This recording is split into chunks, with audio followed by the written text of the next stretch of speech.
Now to the economy, mixed signals from a long-awaited jobs report sowing confusion within an already divided Federal Reserve, casting doubts about the outlook for December. Meanwhile, Vice President J.D. Vance striking a new tone when it comes to the economy, pleading for patience as millions of Americans grapple with a growing affordability crisis. That there's a lot more work to do.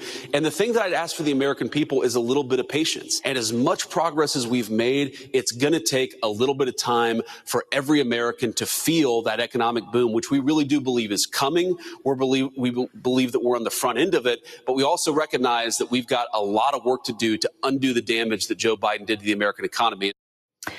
Despite Trump's multiple claims of economic growth, polls show most Americans are starting to lose faith in the administration. And joining me here on set, we have Justin Wolfers, professor of economics and public policy at the University of Michigan. Glad to have you here.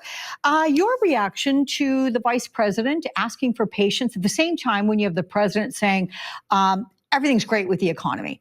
I'm curious your takeaway of the disconnect here between these two. Does the left not know what the right hand is doing? I've got a lot of empathy for J.D. Vance here asking for patience. I was talking to my partner last night and I asked her for patience. I'm trying to work on having a better personality. And look, the fact that I had to ask her for patience, and I am working on it, Alex, I promise, there's a little bit of an admission that I'm not all the way there yet right now. And maybe that's the honest way to read J.D. But you don't have to tell the country, like, have patience, hang in there, folks, versus the president saying, everything's great. It's better than ever.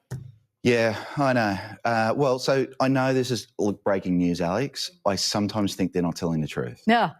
Well, let me ask you what you think about the new polling, because here's what it shows. 76% of voters believe that the economy is going negatively. That is up from 67%. That was in July. And then you had 70% who felt that way at the end of President Biden's term. So when you look at those numbers, as I'm looking at the screen right now, is there a clear culprit that is driving the numbers? Let me give a big answer and then we can give smaller answers. The big answer is that, frankly, President Trump has lost the battle of ideas over his economic program.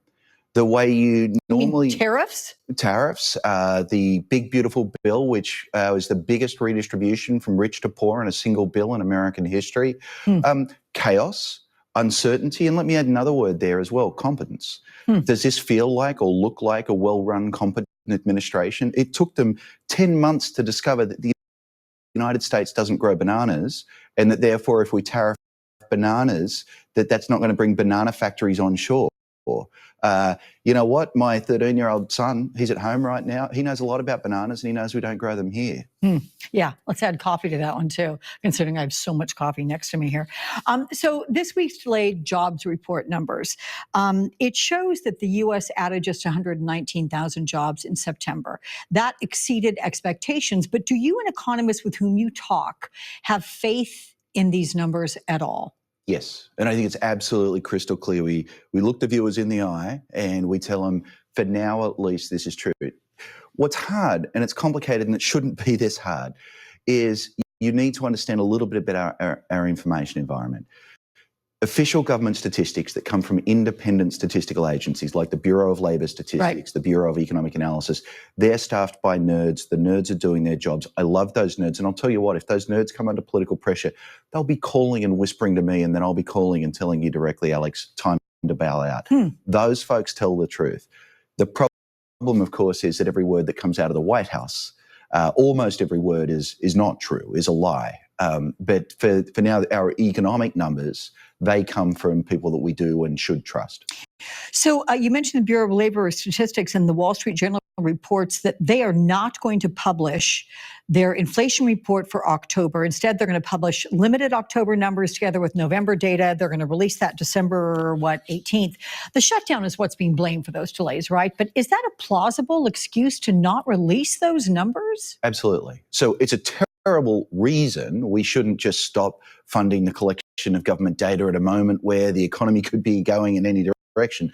But if the federal government refuses if the White House refuses to fund the folks whose job is to collect the data, they had 6 weeks where they couldn't collect data. So this is, I again want to reassure you, this is business as usual. Now it's dysfunctional business because the government should be collecting statistics, but nothing's being fiddled with here. This is just a natural repercussion of the shutdown. Okay, Justin, thank you so much for joining me in the studio. We'll see you again here and there.